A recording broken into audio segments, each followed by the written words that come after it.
America, the richest country in the world. There's a city here, Philadelphia, the same city where the Declaration of Independence was signed, where in 1776 it was written that every human being has the right to life, the right to be happy. There's a street in that same city, Kensington Avenue.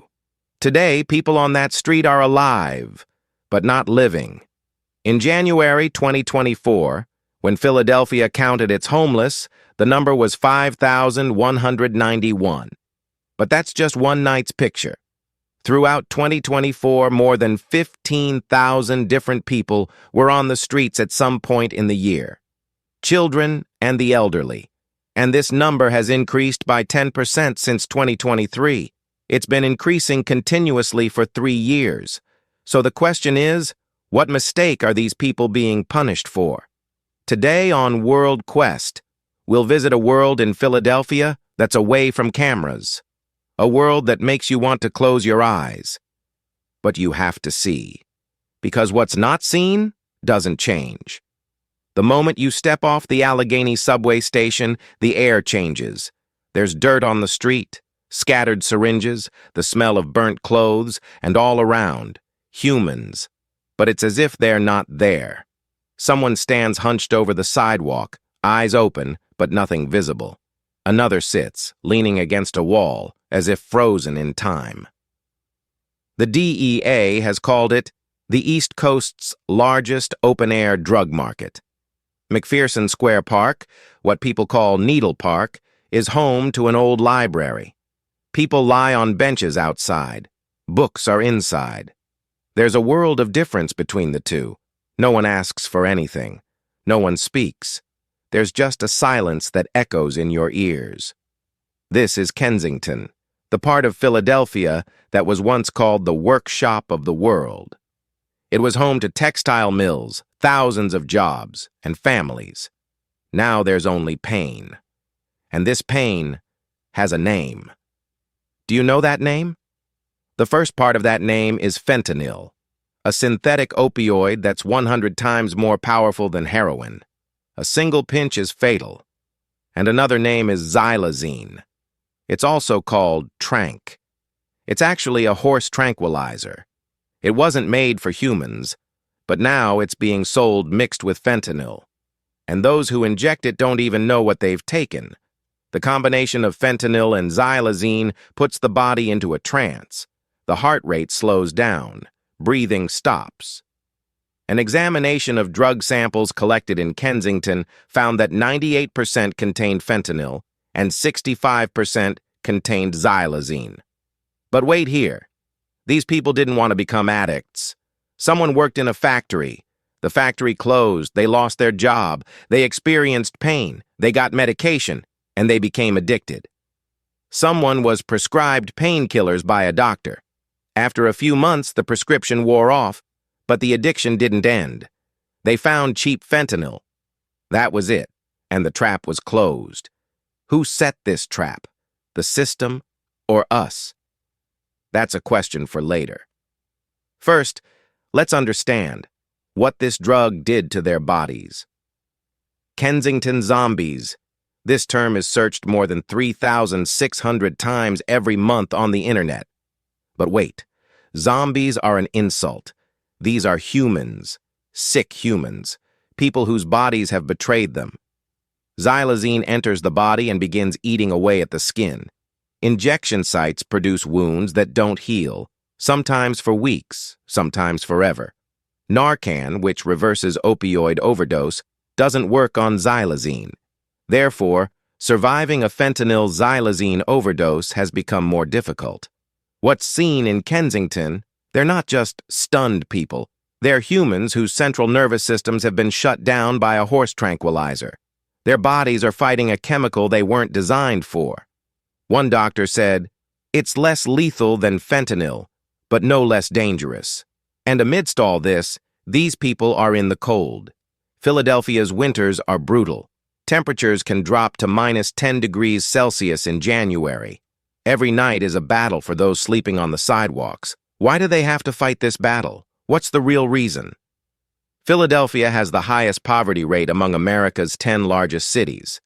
22% of the population lives below the poverty line. And rent? The average rent for a one-bedroom apartment in Philadelphia is $1,717 per month. Pennsylvania's minimum wage is $7.25 per hour. This means a full-time worker earns about $1,200 per month and needs $1,700 for a home. This math shows that it's mathematically impossible to maintain a home in poverty. Pennsylvania has only 40 affordable homes for every 100 extremely poor families. When unexpected expenses arise, a car breaks down, someone gets sick, someone gets fired, rent payments stop.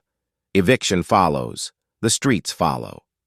In the 2024 count, 12% of homeless people said they had been evicted in the past 90 days. Kensington's story is even more profound.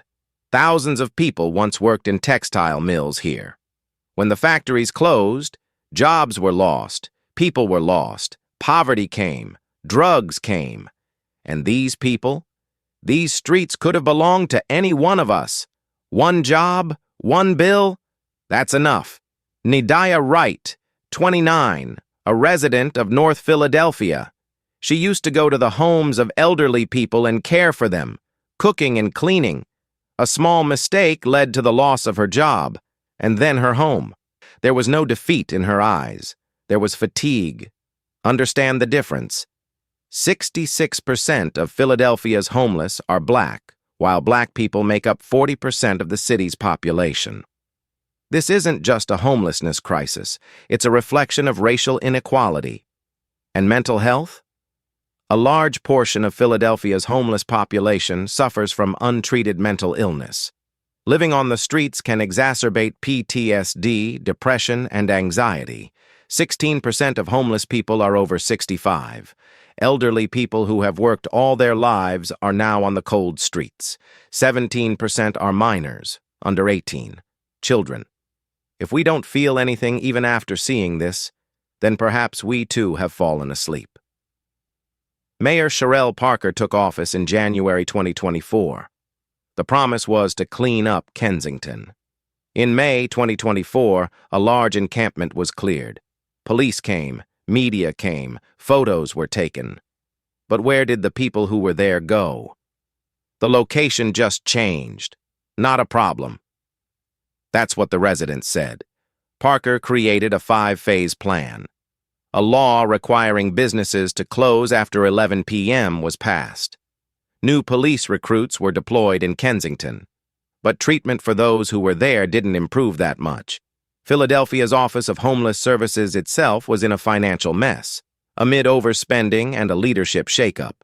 The maximum SSI payment in Pennsylvania is $967 per month, and the rent for a one-bedroom apartment is $1,750. Who will fill this gap? Parker has planned to build a $100 million drug treatment center and shelter in Holmesburg, called Riverview Wellness Village. There will be 336 beds. Addiction treatment and job training will be provided. This is a good step. But 336 beds for 5,000 homeless people. Is that enough? Cuts are being made at the federal level in programs like SNAP and Medicaid. The organizations that are working fear that more people will come, and resources will be scarce. Is this the answer to our system? But the streets of Philadelphia don't just tell stories of pain. There's Project Home. In 1989, Sister Mary Scullion and Joan Dawson McConnon opened a shelter for 88 homeless men in an empty recreation center. That's where the journey began. Today, Project Home has more than 1,000 housing units across 24 sites in Philadelphia. Their tagline is, "None of us are home until all of us are home." Project Home's hub of hope is located in Suburban Station. Any homeless person can come there. They have hot coffee, shower facilities, washing machines, doctors, case managers, just a place where no one judges. Another person, formerly homeless, is now studying at the Community College of Philadelphia. He lives in his own apartment. He's an artist. This is hope. It proves that lives can change. And Project Home's Ambassadors of Hope program has volunteers who go out into the streets of Center City. They just talk. They shake hands. They say, "You're not alone." Organizations like Rebuilding Together Philadelphia and Habitat for Humanity build affordable housing. Riverview Wellness Village is being built, where treatment, housing, and job training will be combined. Hope still breathes. U.S. homeless stories will continue to tell us this. When I first saw videos of Kensington Avenue, my first reaction was, why don't these people leave? Then I thought, imagine for a day, no job. House rent is due, bank accounts are empty, no family to help. Where will you go? We think it's their fault. But whose fault is it? The person who took a painkiller, or the system that didn't build affordable housing, didn't provide treatment, didn't provide a living wage? 66% of homeless people in Philadelphia are black. This isn't a coincidence. It's the result of a history of redlining, systemic racism, and generational poverty. We can sit back and judge, or we can try to understand. The mother in Kensington who is sleeping with her child on the street, she didn't choose this. The 29-year-old Nydia who lost her job because of a mistake, she didn't choose this. The 71-year-old veteran who fought for our country, she didn't choose this. We see it and don't see it. That's the biggest crime. So what should we do now?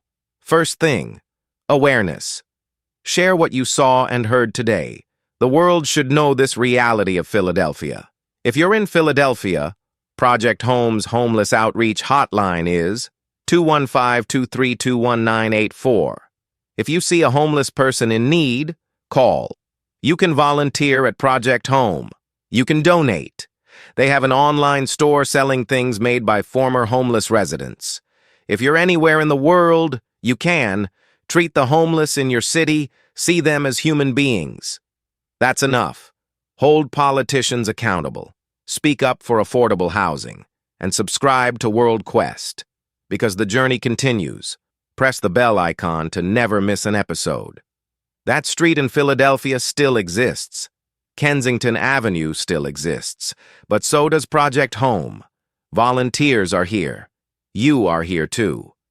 These streets could have belonged to any one of us, but these streets can change if we keep our eyes open.